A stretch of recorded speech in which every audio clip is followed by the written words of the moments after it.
Good. Randy, well, thanks for joining us. We saw you recently over in Saudi Arabia. I wanted to get your thoughts on that whole setup, the whole spectacle, and let alone Francis's performance over there. Man, I got involved in this sport in 1997. I've been to a lot of fight shows, boxing and MMA, and I think to date, probably the biggest, most spectacular fight show I'd ever been to was one of the Prides in Satayama Super Arena. I was cornering Dan Henderson. They had a huge big screen with a waterfall that came over the big screen and these Japanese drummers and this crazy spectacle of a show. It was probably the best show I think I'd ever seen. It was like, wow, until last Saturday. And that setup from start to finish, and I think some of the best boxers certainly in the last 30 years were all there. It was truly remarkable. The undercard all took place outside in a beautiful setup. The weather was amazing in the 70s. It was wonderful. A lot of knockouts, a lot of great fights, street title fights on the undercard. And then we move indoors. I'm like, where are we going? What the heck? Why would we do this out here? This is cool. Until you walk into this brand new arena they built in 3 months for this event. We're sitting in the front row. They're like, hey, this stage is actually going to move. And when it moves, you might want to watch your feet. I'm like, you guys have tested this, right? But it was insane. At first, you're like, am I at a concert or am I at a fight? It was remarkable to set up the light show, the drop screens, the big screen with Francis and Fury's face all over them, the pyro. I mean, it was spectacular. And then the stage moves and the ring comes up out of the ground, and we're just like, what the heck? This is unbelievable. Michael Buffer was really funny. He's like, man, I hope you don't expect me to be in that ring when that thing comes up. It was a great show. They did a spectacular job of putting it all together. I felt very welcome with all the boxers. They embraced, there was 6 of us from MMA over there, and they embraced us in amazing fashion. Took us in as part of the brotherhood, if you will. It was just a great event. Really, really spectacular. You mentioned that, it has to be kind of maybe surreal. Did you get ever starstruck at a moment when you're looking around and seeing the boxing legends all around you? It was just really, really cool. I don't know that I was starstruck, but just to see all those faces, all those people. I grew up watching boxing, and then many of those guys came from that golden era of boxing, and Duran, and I mean right on down the line. It was a who's who from the boxing world for sure. And from start to finish, just an amazing experience. We'll talk about just the fight itself. How did you score it at the end? Well, I had Francis winning, but obviously I'm a little biased. Francis trains in here. He does his MMA training in here. We've watched his progression since he's come here, 4 years ago. And it's been amazing to see the diligence, the work ethic, all the things that he brings to this. That humbleness, and willingness to put himself out there in some uncomfortable places to get better, all in the name of trying to be the best, and look where he's at.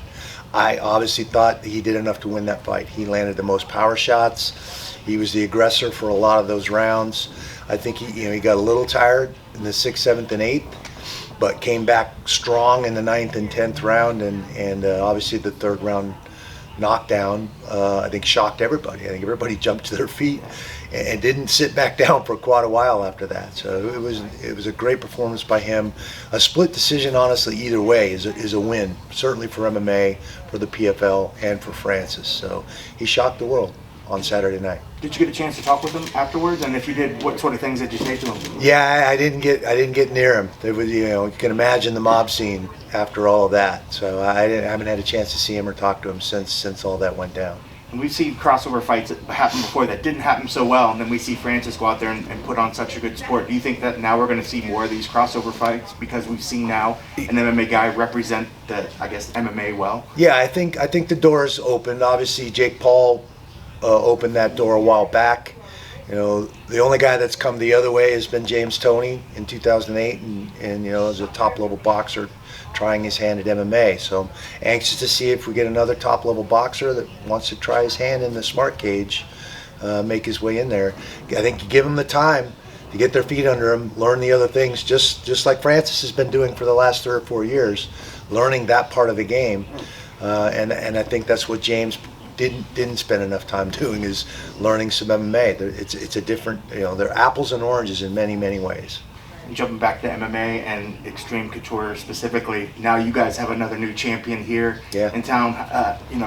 tell us about your thoughts on Strickland, his performance, and just what that does to the gym overall, the whole culture here. Yeah, I mean, obviously, when I retired, the gym went through a little bit of a lull. Guys scattered to the wind. Bringing Dennis Davis in, getting him established as a new coach. Robert Follis helped him do that for a long time. Eric Nixit coming on as a manager, signing the gym over to Ryan, my son, and letting him kind of run the show here. All those things have kind of rallied into what's going on in the gym and this gym environment right now. Those guys have just done an amazing job. And Shawn, Francis, Misha, there's so many amazing athletes in here. And Shawn had a near flawless performance in that fight, honestly. And a lot like Francis, I don't think anybody gave him a chance. They thought he was going to get his butt whooped. And he just stuck to it, stuck to the game plan, had confidence in the plan, and made it happen. So very, very happy for him. He's a great guy, gregarious personality that a lot of people, some don't like him, some, a lot of people do. So that, those polarizing figures are sometimes fun, the funnest to get behind and to watch. And last for me, I guess, just any updates on the Extreme Couture GI Foundations, any things that you guys are working on, any upcoming dates that we should pay attention to? Yeah, we have Operation Knockout. It's our 12th year doing the fights with Tough Enough, the amateur. We mix in some grappling matches. That's coming up on the 11th here at the Sahara. It's going to be a very good one. We have a lot of great athletes that step up and lend their talent and their time to the cause, which is raising money and awareness for some of our wounded combat veterans. I've got my second annual motorcycle poker run coming up on the 18th down at Space Coast in Cocoa Beach, Florida. Dave Mancuso stepped up and wanted to organize that. That's where he grew up. He lives here in Vegas, and he's been coming to my rides for years here in Vegas, and just said, man, we need to do one of these where I grew up. And so this is our second year doing that down there, and I think it's just going to continue to get bigger down there. They really stepped up and embraced us, and I think the foundation is doing very, very well. Awesome. Thanks, Randy. Hey, Randy. I just wanted to get your thoughts on the potential sale between PFL and Bellator. Right now, I guess we were updated that it's not quite done yet, but what would that mean for MMA as a whole and for PFL? Well, I mean, there's an upside and a downside to almost everything. Obviously my son spent most of his career fighting for Bellator, and Scott Coker's a great guy. He's one of those handshake guys I have a lot of respect for. He's been a lifelong martial artist, and I think the martial artists, the fighters, recognize that in him and that spirit that he carries around just like we do. At first, it was scratching my head. It's like, this doesn't make sense. We have a completely different format. How does this work? But if you look at their marquee names, the fighters that they have on their roster, especially those champions that will be absorbed into the PFL, they fit right into the pay-per-view model, which is going to launch next year. So that part makes sense to me. Now you look at the regional promotions that we started with the PFL Europe. PFL Europe is up and running. A bunch of those fighters on that roster come from the European theater as well. So they'll plug right into that feeder program in PFL Europe. We have PFL Middle East and PFL Africa coming on next year as well. There's a bunch of those fighters from those regions as well.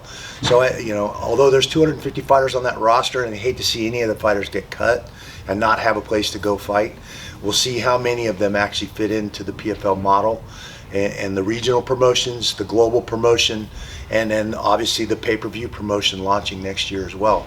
I think there's plenty of room for all of them. And how that all shakes out is really the question. Those commentators like Big John and some, I hate to see those guys out of work. They're friends. They're people I respect. I know they'll find their place, and it'll all work out.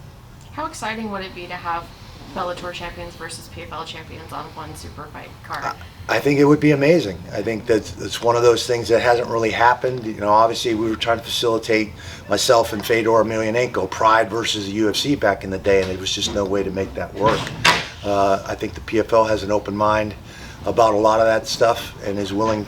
Look what they're doing with Francis right now and allowing him to box, and not only allowing him, but facilitating him being able to pursue that dream and get that exposure and get out there in the boxing world. So I think they just have an open mind and an open heart about doing what's best for the athletes at the end of the day.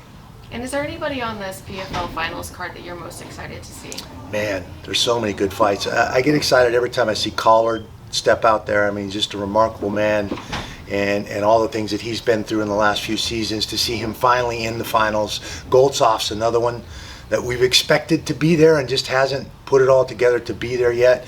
I think those two fights are going to be amazing. Magomed Kirimov against Sotobu in the rematch is going to be really, really interesting as well. Obviously, we have a vested interest in Sotobu and his improvements and all the things that he's done in the last couple of years since he's been doing his camps here. So those are all amazing fights. The fact that Ray Cooper's back on the card, I'm excited to see him. I hope he's back in form and ready to go. And when he stomps out of that tunnel, man, I don't know anybody in the arena that's not going to be excited to see that fight. Thank you.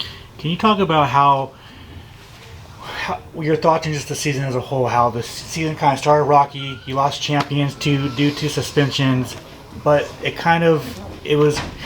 fights got better as the season went on, and now the finals it's kind of just a stacked card. Like, can you talk about, stepping back and be like, oh no, like what is this season doomed? Like what's going on? Yeah, I mean, those shows, the 3 shows we did here in Vegas were great shows. There were some great fights on those cards, very exciting, and I thought the season was off and running.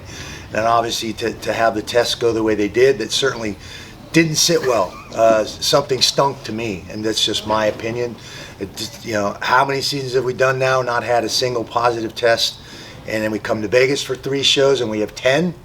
That something's not quite right there, in my opinion. But who knows? So, and Dana's comment about that was telling in my mind too. Oh, I bet they don't come back to Vegas. So who knows? But yeah, it's unfortunate. And obviously we pivoted. We plugged in some holes. It's been an amazing season. The Challenger Series, I mean, can we talk about that? The level of competition that's coming out of the Challenger Series is remarkable. And we've seen that for a couple seasons now. There's some very, very, look at Jose Pinedo. I mean, for crying out loud. Leal. I mean, those guys come out of the Challenger Series and show that they deserve to be in this league and have performed. It's been great. So, yeah, ups and downs. That's welcome to the fight game. Right, exactly. And then finally, just how happy were you to see Francis succeed? Like, he went out and left the promotion that he was with forever, and everybody was just talking shit, right? And he goes out and banks on himself, and then he gets this fight and beats Tyson Fury. Like, how happy were you to see someone succeed in that? Because it usually does not happen that way. Yeah, no, it was an amazing night for sure. Very proud of Francis, sitting next to Adesanya, who was, literally in a fervor with all of that, and Dos Santos, we were all sitting together watching this whole thing unfold. It was really, really amazing, and just happy to be part of that journey with him and watch all that go. Obviously there's an underlying battle there that I've been involved with these contracts and the crappy way that fighters are treated in our sport, the lack of transparency in our sport.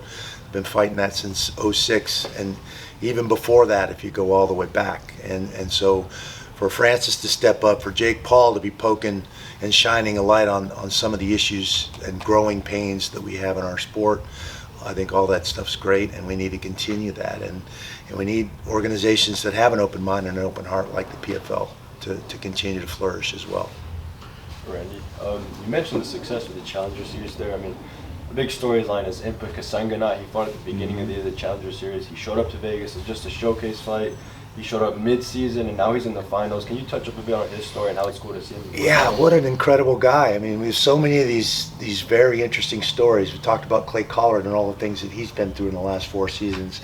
Impa's another guy, living in a yurt in Florida, and just his journey to get where he's at, and just the humbleness that he brings to life, and that he is a unique spirituality that you see every time he steps in that cage. And man, it's just really unique. And those are the guys you want to get behind. Those are the guys you want to root for. They're great guys, and they're representing our sport in a very positive way. And like, it's not tough enough to fight 4 times in 8 months. How about add a couple fights to that list in one season? It's a lot, and he's just embraced it and done a great job. Yeah, I mean, it's a great story. I mean, another great story I'd say is the year Coach Eric Nixick's having. Can you touch on that? I mean, do you think it will? Yeah, well, and Eric just has this unique rapport with all these athletes. Coaching is a tough gig. You have to give and give and give and give a lot.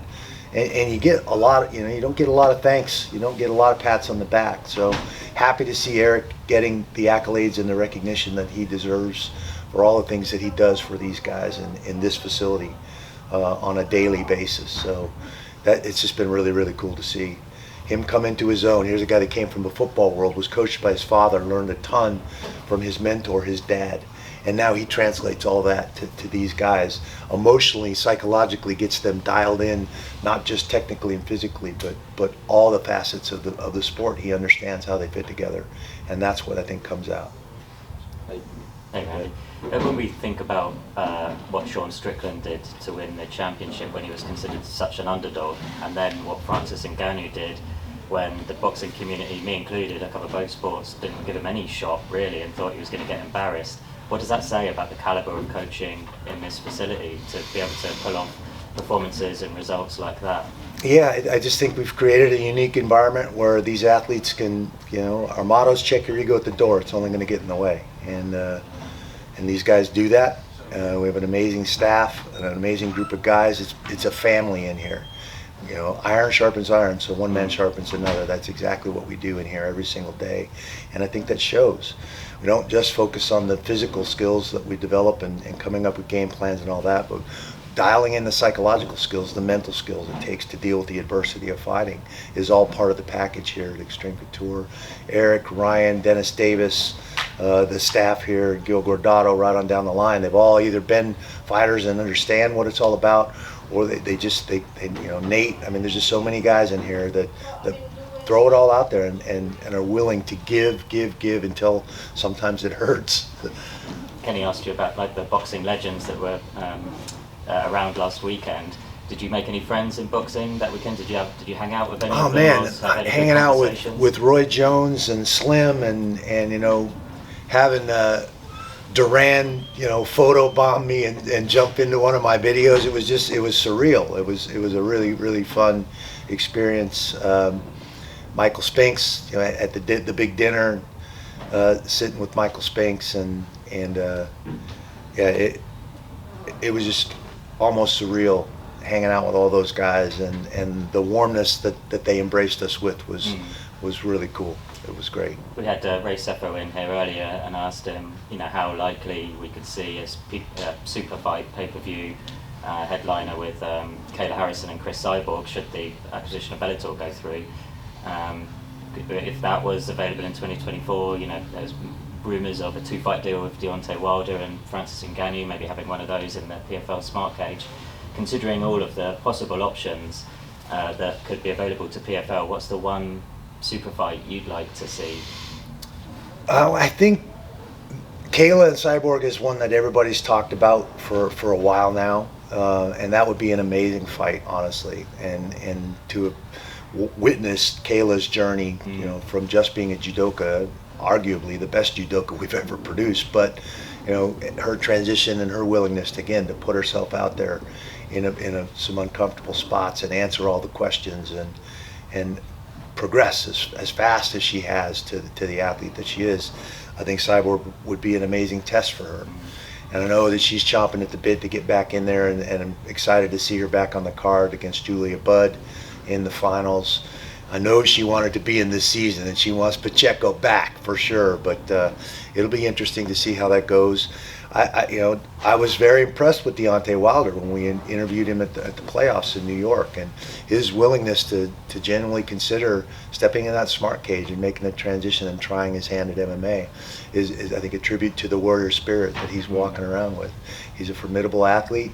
Give him the time to learn some of the MMA that he needs to learn to be able to compete in that smart cage, and I think he's going to do well. What do you mentioned about starting in MMA in the 90s and the 30 years since? It's like the rise of women's MMA and having headliners like Kayla and Chris Cyborg. Is that kind of one of the things that's maybe not taken as a surprise, but is that one of the stories of the 30 years that you've been involved in the sport, seeing the rise of women's MMA? I think it's important that we embrace having a female counterpart. I think it's something that we needed to do in wrestling for a long time, and now it's a full medal sport. We have over 30 colleges that have collegiate wrestling. Title IX has decimated the Olympic sports for men across the board. rather than raise funds to create women's opportunities, is what Title IX was supposed to do. They did the easy thing, which is slash men's sports to be in compliance with the gender equity federal legislation. And that wasn't what it was meant to do, was take away men's opportunities. It was meant to create women's opportunities. So having a female counterpart in both the sport of wrestling and the sport of fighting, I think is very, very important. And we need to embrace that, recognize the diligence and the commitment that these ladies have to our sport. A lot of times they're the fight of the night because there's almost another layer of the onion. They have to prove something else, like they deserve to be there. And so they let it go. They're wide open, and I like that. I respect that. So I think we have to embrace that. I think it's important for the longevity of both of our sports. I think men's heavyweight is quite a unique weight class. I think like a power shot can go take you all the way around the world, really. So what advice would you give Deontay, considering he's already got that, he showed that in boxing, what advice would you give, or have you already given Deontay Wilder to kind of, he's not going to be able to master various facets of MMA in a short space of time, but what are the things that he would need to add to his game plan to be... He's got to start grappling and wrestling. He needs to figure out how to protect himself if he gets taken down. He needs to learn how to sprawl and counter takedowns. It's exactly what Sotobu's been doing, exactly what Francis has been doing. Sotobu for the last 2 years recognized that glaring weakness in his game. As a formidable, long, rangy striker, if guys took him down or tied him up, he had trouble there, and that cost him some fights. And I think that's exactly what Deontay needs to be looking at, is immersing himself in an MMA gym somewhere, being willing to take some lumps, get submitted, figure out what this kicking thing and elbows, well, obviously not elbows in the PFL, but still the rules of engagement are completely different to boxing, and that changes the striking. And you have to learn where you're in danger and where you're not, and how to counter and use your hips and your long levers effectively to keep fights standing and make guys box him. That's the key for him. Yeah. If he can develop some defensive wrestling skills a la Chuck Liddell and make guys stand with him, there's going to be a lot of people that have a big problem. We saw Holly Holm have, she came from Holly's a boxing, perfect example of somebody who's done just that and spent some time developing those tactics and using her wrestling in a defensive manner to make people fight her where she wants to fight. Thanks, Randy. You bet. Thank you. Cool. Thank you. Okay.